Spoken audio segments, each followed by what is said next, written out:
Hello everyone, आजाद GPSC academy के आपके इस मंच पर मैं आप सभी का हार्दिक अभिनंदन करता हूं। आज संथाल जनजाति का पढ़ेंगे एक शासन व्यवस्था जिसका नाम है माझी परगना या माझी परगनैत शासन व्यवस्था। इसके पूर्व आपको बहुत सारी शासन व्यवस्थाएं मैंने पढ़ाई हैं, आप YouTube चैनल के माध्यम से वहां पे वीडियोज देख सकते हैं। सबसे पहले संथाल के बारे में समझेंगे, तब इनकी शासन व्यवस्था को समझेंगे। संथाल जनजाति आप सभी को पता है 32 प्रकार की जनजातियों में सबसे विशाल जनसंख्या वाला जनजाति संथाल जनजाति, जिनकी जनसंख्या 27.54 लाख है। ठीक, 32 प्रकार की जनजातियों में सबसे बड़ी जनजाति संथाल है। आइए इनकी एक एक चीज को, पहलू को देखें। सबसे पहले ये तो बंगाल में रहते थे, बंगाल से बेचारे यहाँ आए और फिर यहाँ इनका मेन निवास स्थल संथाल परगना में रहा। मेन निवास स्थल जो रहा संथाल परगना। संथाल परगना में 6 जिले हैं, कमेंट कर दीजिएगा। इसके बाद छिटपुट रूप में गिरिडीह, हजारीबाग, पलामू, उसके अतिरिक्त आपका रांची, रामगढ़, धनबाद, बोकारो, छिटपुट रूप में ये यहां भी रहते हैं। एक कृषक समुदाय है और किसान का काम क्या होता है? खेती करना। सबसे पहले संथाल जनजाति, जितनी भी जनजातियां धीरे धीरे झारखंड में आई थी और जंगलों को साफ कर करके अपना गांव बसा रही थी। ठीक है, उरांव आए, मुंडा आए, उसी तरह इनका भी कुछ था, लेकिन इनका थोड़ा डिफरेंस था। ठीक है ना, इनका थोड़ा डिफरेंट था। एक कृषक समुदाय थे। इनके सामाजिक संगठन का आधार परिवार और गोत्र था। झारखंड में जो संथाल जनजाति है उनमें मुख्य रूप से 12 गोत्र हैं। एक बार आप गोत्र भी देख लीजिए। मुर्मू, ठीक है, मुर्मू, हंसदास, सोरेन, मरांडी, मुर्मू, हंसदास, सोरेन, मरांडी, मुर्मू, हंसदास, सोरेन, मरांडी, हेम्ब्रम, किस्कू, बास्के, बसरे, हेम्ब्रम, किस्कू, बास्के, बसरे, यहां तक हो गया। पोरिया, टुड्डू, गोंडवार, चोड़े, पोरिया, टुड्डू, गोंडवार, चोड़े, यही है 12 इनके गोत्र। ये प्रोटो ऑस्ट्रेलियाइड प्रजाति से बिलोंग करती है और इनकी जो भाषा है वो है संथाली, ऑस्ट्रिक भाषा परिवार की। आपको एक कमेंट और करना है कि संथाली भाषा को भारतीय संविधान में कब दर्जा दिया गया था। ठीक है, 22 भाषाओं में संथाली भाषा भी है। इनकी लिपि कौन सी है? ओल चिकी लिपि। ठीक है, चलिए ये छिटपुट तो रूप में देख लिए संथाल परगना इनका निवास स्थान हो गया। अब आते हैं इनका सर्वोच्च देवता कौन से हैं? तो सिंहबोंगा। सिंहबोंगा सूर्य भगवान के समतुल्य माने जाते हैं। सिंहबोंगा का ये लोग पूजा करते हैं और संथाल जनजाति सरना धर्म को मानती है और बहुत सारी संथाल जनजाति क्या मानती है? ईसाई धर्म में कन्वर्ट हो चुकी है। खैर, ग्राम जो धार्मिक इनका स्थल है यानी धर्म स्थल, उसको बोलते हैं हम लोग जाहिर थान। क्या बोलते हैं? जाहिर थान। और जाहिर एरा क्या है? तो ग्राम देवता को बोलते हैं जाहिर एरा। एरा, जाहिर एरा। और जाहिर थान, थान मतलब समझते हैं ना, गाय का थान है वहां लगा दी, मतलब गाय का थान एक जगह, तो थान मतलब जगह होगा, तो जाहिर थान। और जाहिर एरा, वो एरा ईश्वर, एरा ईश्वर ऐसे याद रखिएगा, ग्राम देवता। ग्राम प्रधान को बोलते थे मांझी और युवा गृह को बोलते हैं घोटुल। घोटुल, ठीक है। संथाल 2 टाइप के यहाँ झारखंड में है। एक तो वो जो सरना धर्म को मानते हैं, सरना धर्म के बारे में मैंने कुछ बताया भी है। तो सरना संथाल जो है स्वयं को क्या कहना पसंद करते हैं? तो स्वयं को कहना पसंद करते हैं सनातनी या बोंगाहोड़। क्या कहना पसंद करते हैं स्वयं को? सनातनी या बोंगाहोड़। और दूसरे जो है ईसाई संथाली हैं। ईसाई संथाली हैं, ये खुद को, मतलब ईसाई संथाल जो है उनको ये उमेहोड़, क्या कहते हैं? उमेहोड़। तो ये याद रखना है दोनों बातें। पहला बात कि सरना संथाल जो है स्वयं को क्या कहते हैं? सनातनी या बोंगाहोड़। और जो ईसाई संथाली का मतलब क्या? वो आए बहुत सारे, देखिए आदिवासी तो पढ़े लिखे थे नहीं पूर्व के टाइम में, ठीक है, तो ईसाई मिशनरियां आई, जबरदस्ती धर्म परिवर्तन करा दी, तो आज के टाइम में ये ईसाई बन गए। तो ये इनको क्या कहते हैं? उमेहोड़। ये दोनों बातें याद रखिएगा। ऐसा माना जाता है कि संथालों की जो माझी परगना व्यवस्था है वो सौरिया से लिया गया, सौरिया पहाड़िया। तो सौरिया पहाड़िया का थोड़ा सा स्ट्रक्चर थोड़ा सा समझेंगे, बहुत ज्यादा तो नहीं है ना। तो सौरिया के गांव का हेड, मतलब सौरिया पहाड़िया जो थी, सौरिया पहाड़िया माल पहाड़िया, तो सौरिया पहाड़िया का गांव का जो हेड था वो माझी कहलाता था और वो गांव का मुखिया के साथ साथ पुजारी भी था, पूजा भी कराते थे और मुखिया भी थे। इनके 3 असिस्टेंट मतलब सहायक, गिरी, कोतवार और गुड़ैत, गुड़ैत या गुड़ैत बोलिए, या उसी को बोलते हैं भंडारी। गिरी, कोतवार और भंडारी। ठीक, 15 से 20 गांव पे होता था एक नायक। ठीक है, नायक मतलब हीरो समझ लीजिए। 15 से 20 गांव पर एक नायक होता था और 70 से 80 गांव पर सरदार। सरदार कितने आदमी थे? चलिए यहां देखिए, खैर आदमी को मत गिनिए, है ना। अब आते हैं संथालों की माझी परगनैत या माझी परगना व्यवस्था पे। ये एक लोकतांत्रिक व्यवस्था थी, क्योंकि सौरिया पहाड़िया के टाइम में भी ये लोकतांत्रिक टाइप से दिखती थी। सौरिया पहाड़िया से ये इन्होंने संथालों ने अपनी शासन व्यवस्था ग्रहण की थी। ठीक है, एक एक चीज बारीक से समझिएगा, याद यहीं कराने का मेरा पूरा प्रयास रहेगा कि चीजें आपको यहीं याद हो जाए। गांव का संस्थापक माझी कहलाता था। एक गांव बना, उसका जो हेड बना संस्थापक, वो क्या कहलाता था? माझी कहलाता था। गांव में जो वरिष्ठ सज्जन थे, वरिष्ठ मतलब थोड़े से जानकार समझदार, है ना। वरिष्ठ मतलब ये भी होता है कि थोड़ा उम्र में ज्यादा, जिनका आप लिहाज करते हैं। वरिष्ठ सज्जन को बोलते थे भगदो प्रजा। क्या बोलते थे? भगदो प्रजा। जो भी वरिष्ठ सज्जन होगा उसको क्या बोलेंगे? भगदो प्रजा। ठीक। ग्रामीण मामलों का प्रधान या मुखिया यही होता था माझी। धार्मिक प्रधान यहां चेंज हो जाएगा। ठीक, सौरिया पहाड़िया में क्या होता था? माझी ही होता था धार्मिक प्रधान, मतलब पूजा पाठ कराना। लेकिन यहाँ पूजा पाठ कौन कराएगा? नायकी या नायक, एक ही बात है। इनका भी एक असिस्टेंट होगा। किसी दिन तबीयत बेचारे खराब हो जाएगा तो कौन आएगा? तो इनके बदले कदम नायक आएंगे, गांव में पूजा पाठ वगैरह कराएंगे। ठीक, इस गांव का एक ग्राम पंचायत होगा, क्योंकि हर गांव का एक ग्राम पंचायत होना अनिवार्य है। तो गांव का मतलब जो यहाँ पे गांव है संथालों का, उसका ग्राम पंचायत होगा। और इस ग्राम पंचायत का जो जज और अध्यक्ष वो दोनों होगा माझी। अगर मैं बोलूं कार्यपालिका, विधायिका, न्यायपालिका, तीनों पावर एक तरह से इनको दे दिया जाए तो कोई दिक्कत नहीं होगी, कोई अतिशयोक्ति नहीं होगी, कहने में कोई दिक्कत नहीं है। माझी के पास जज का मतलब ये हुआ कि गांव के जितने भी झगड़ा झंझट, सोनुआ मुनुआ की बकरी चुराई, सारे यहां निपटाए जाएंगे। ठीक। अध्यक्षता, ग्राम पंचायत बैठी, उसका हेड कौन होगा? माझी। ठीक, कौन होगा हेड? माझी। इतनी बातें समझ में आ गई। ये जो पद होते थे माझी के या फिर माझी के नीचे जो असिस्टेंट होंगे, सहायक होंगे, वो वंशानुगत होते थे। मतलब माझी का बेटा माझी, वो हेड बना। ठीक है, पद इनका वंशानुगत होता था। अब ग्राम पंचायत जब भी लगती थी, जो जजमेंट होता था, मतलब लड़ाई झगड़ा, केवल मृत्यु दंड को छोड़ के बाकी सारे फैसले यहीं कर लिए जाते थे आपस में। मृत्यु दंड, कोई किसी का मर्डर कर दिया तो फिर वो सरकारी केस बन गया, वो अलग बात है। बाकी जितने भी है ना, वो यहां पे निपटाए जाते थे।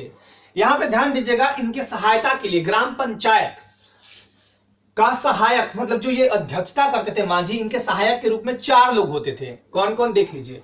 पहला प्रमाणिक। प्रमाणिक को उप मुखिया समझा जाता था। मुखिया जी मान लीजिए बीमार हो गए, मुखिया जी छुट्टी पे हैं, या मुखिया जी का अचानक एक्सीडेंटल कुछ हो गया बात वैसा, तो उप मुखिया बेचारे आएंगे और माझी के जगह पे काम करेंगे। ठीक, ये समझिए प्रेसिडेंट है और ये उप प्रेसिडेंट मतलब उपराष्ट्रपति हैं। ठीक, उप मुखिया हो गए, इनका काम यही होता था। गुड़ैत, गांव का संदेश वाहक, गांव को ढोल ढाल पिटवा के सबको बुला लेता था, चलो जी आज लगा है पंचायत। ये और दूसरा कि जो माझी थे उनको मतलब एक रिस्पेक्ट देता था गुड़ैत। और गुड़ैत काम क्या करता था? गांव के सभी लोगों के बीच सामंजस्य बनाते हुए और एक तरह से सूचना प्रदान करना, सबको संदेश पहुंचाना, और माझी के सारे काम को, प्रमाणिक के सारे बातों को, कामों को ये मानता था और मनवाता था। मतलब एक तरह से इसको कहें हम गांव का संदेश वाहक, और बाकी साथ में ये माझी का मतलब रिस्पेक्ट करवाता था, करता भी था, और प्रमाणिक का। ठीक, जोग माझी, ये बहुत इंपॉर्टेंट है। जोग माझी का काम क्या था? तब देखिए जोग माझी का काम बहुत इंपॉर्टेंट यहां होता है कि संथालों में क्या है ना कि विवाह को लेके बहुत मतलब एक सजा होता था, विवाह को लेके बहुत ही कठोर सजा संथालों का, जिसको बोलते हैं बिटलाहा, उसको बोलते हैं समाज से बहिष्कृत सजा। अब देखिए होता क्या था, मान लीजिए लड़का लड़की है, अब लड़का लड़की बेचारा गलती कर दिया, लड़की प्रेग्नेंट हो गई, लेकिन लड़की शादीशुदा नहीं है, कुंवारी है। अब बेचारी प्रेग्नेंट हुई तो सर्वप्रथम जानकारी किसको दिया जाएगा? जोग माझी को। जोग माझी कहे कि बताओ तुम्हारा पति कौन है। लड़की ने अगर पति का नाम बता दिया तो उस पति को बुलाया जाएगा और दोनों का शादी करा दिया जाएगा। ठीक, ये बात सिंपली खत्म हो गया। एक कंडीशन और आता है कि लड़की बताए ही नहीं कि मेरा पापा, अरे इस बच्चे का बाप कौन है। तो वहां पे क्या किया जाएगा? जोग माझी कहेंगे कि ठीक है, एक काम करते हैं, तुम लोग भात मतलब चावल और हड़िया और ये मांस वांस का इंतजाम करो, भरपूर एकदम पार्टी दो, बाकी तुमको समाज से बहिष्कृत नहीं किए जाएंगे, और इसके साथ साथ पूजा पाठ कराओ। पहले पूजा पाठ होगा, उसके बाद ये मतलब खाने का जो प्रथा होता था संथालों का, मांस वगैरह और भात मतलब चावल और हड़िया, ये सब का व्यवस्था करा दो। बाकी मतलब हम लोग को, सारे लोग को ये सब मिल जाए और पूजा पाठ कराए, तुमको शुद्ध कर दिया जाएगा। और इसका जो बच्चा होगा, क्योंकि इसने पापा का नाम तो बताया नहीं, बच्चे के होने वाले बच्चे के बाप का नाम तो बताया नहीं, पापा का नाम बताया नहीं, तो इसका जो बच्चा होगा वो जोग मांझी के गोत्र पर उसका नाम रख दिया जाएगा। जोग मांझी का जो गोत्र होगा उसी के आसपास उसका नाम रख दिया जाएगा। अब ऐसा मत समझिएगा जोगे मांझी उसका पापा है ना, ऐसा नहीं है।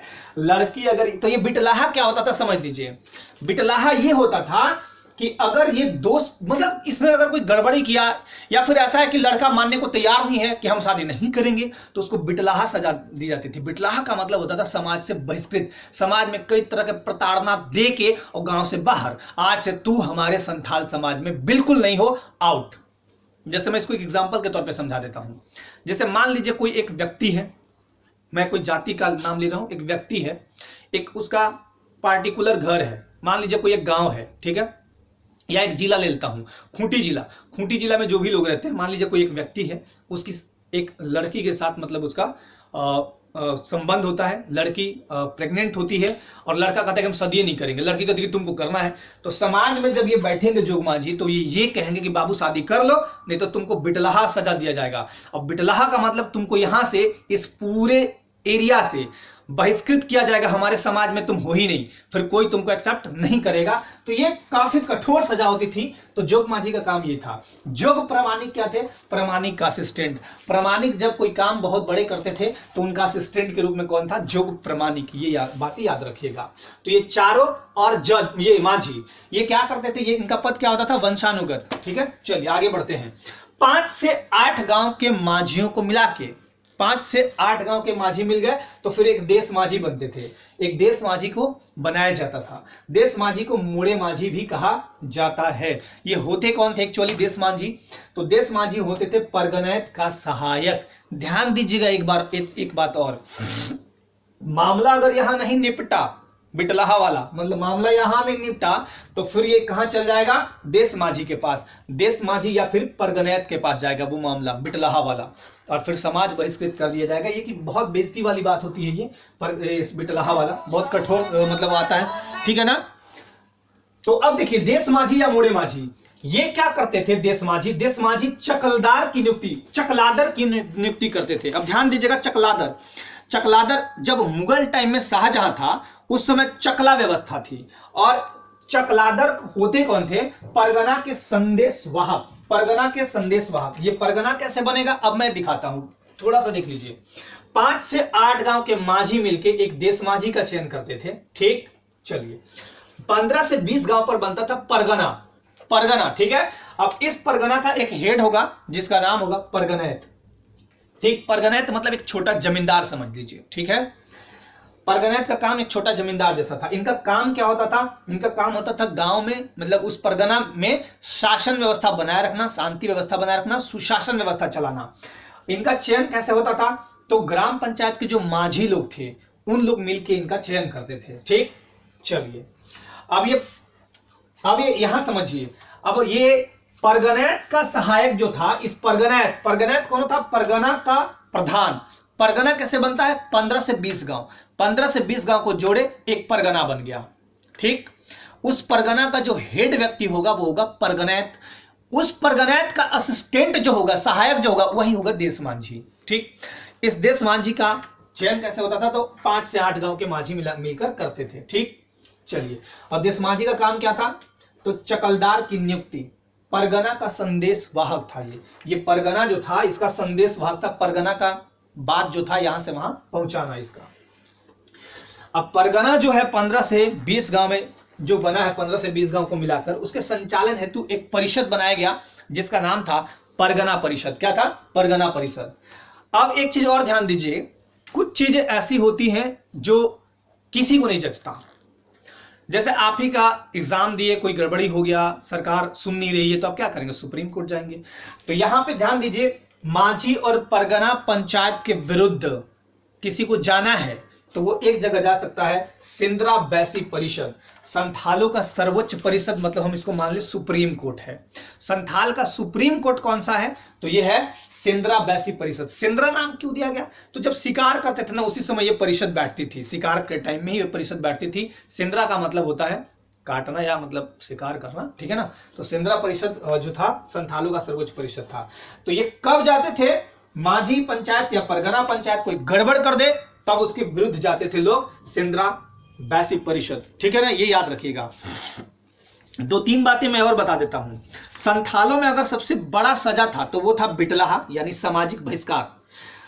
देखिए उसमें होता क्या था, पंचायत का बैठक होगा, फिर अगर ये जोग मांझी को बताया, पंचायत का बैठक आया, पंचायत में सारे लोग आए, मांझी लोग आए, सारे लोग, जब यहां मामला मांझी लोग से नहीं निपटा तो ये आता था परगनैत, मतलब परगनैत के पास और देश मांझी के पास, और ये लोग मामला निपटाते थे। बिटलाहा संथालों का सबसे कठोर सजा था, समाज से बहिष्कृत करना और उसके पूरे परिवार को एक तरह से मतलब प्रताड़ित करना। सजा मतलब प्रताड़ित करना बहुत बड़ी बात होती है। और अगर लड़की ये कहने को राजी नहीं हो कि मैं नाम नहीं बताऊंगी कौन मेरा इस बच्चे का पापा है, तो फिर उस लड़की के परिवार को ये कहा जाता था कि ठीक है, मैं गांव का शुद्धिकरण करूंगा, क्योंकि गांव में ऐसा हो गया है गड़बड़ कि लड़की अशुद्ध हो गई है ना। कुमारी कन्या अगर प्रेग्नेंट हो गई तो अशुद्ध मानी जाती है। तो फिर उसमें क्या किया जाता था कि ये पूजा पाठ कराने के लिए उनसे राशि ली जाती थी। उसके अलावा पूरा एक पार्टी, भव्य पार्टी में वही था, संथाल जनजाति मांस का सेवन करते थे और भात और ये अपना जो पीने का था हड़िया वगैरह वगैरह ये सब करते थे। ठीक है ना, तो ये सब मतलब चावल दाल खस्सी, भात के लिए भोज भात, उसको बोलते हैं हम भोज भात। ठीक है, भोज भात। और भोज भात में एक्चुअली 3 चीज, चावल दाल और खस्सी, ये 3 ही चीज रखा जाता था भोज भात में। ठीक है, तो भोज भात कब लिया जाता था, जब ये नहीं बताते थे तब। खैर, तो ये था आपका ये टोटल चीज। उसके अलावा आपको एक चीज और याद रखनी है। ठीक है, ये देखिए यहां तक तो बिल्कुल ठीक चला, आगे तक ठीक चला, आगे तक ये व्यवस्था चलती रही संथालों की अपनी भूमि थी, अपना सब कुछ देश मतलब अपना एक समाज था, अपना एक राज्य टाइप का था, और संथाल अपना हंसी खुशी जीवन व्यतीत कर रहे थे। इनके जिंदगी में आग लगाने वाला आ गया अंग्रेज जब आए तो 1793 में जब जमींदारी व्यवस्था लागू हुई, तो जमींदारी व्यवस्था लागू होने के बाद ये सब लोड चला गया आपके, ये सब लोड चला गया इनके ऊपर। जैसे मांझी हो गए, परगनैत हो गए, देश मांझी हो गए, इनके ऊपर एक लोड चला गया कि आप टैक्स वसूल के दीजिए। और टैक्स अंग्रेजों का इतना ज्यादा बढ़ गया था कि ये परेशान हो गए, और परेशान होते होते इतने इनको परेशान किया गया कि इनकी जमीन को भी लूटी जाने लगी। फलस्वरूप संथालों ने मिलकर एक बहुत बड़ा जनजातीय विद्रोह खड़ा किया था 1855 में, और उसी विद्रोह का बहुत बड़ा नतीजा आगे के टाइम में भी निकला था। ठीक है, तो मेनली आपको मुझे समझाना था माझी परगना व्यवस्था। आशा करता हूं कि आपको समझ में आया हो। अगर कोई चीज नहीं समझ में आई हो या कुछ पूछना हो तो कमेंट आपके सादर आमंत्रित हैं। बाकी आप अपना तैयारी आगे करते रहें। आज के लिए बहुत बहुत धन्यवाद, और करिए अच्छे से तैयारी, बाकी पूरी सपोर्ट यहाँ से दी जाएगी आपको, है ना। तो अपने लाइफ में आप स्वस्थ रहें, मस्त रहें। चलिए आज के लिए बहुत बहुत धन्यवाद। जय हिंद।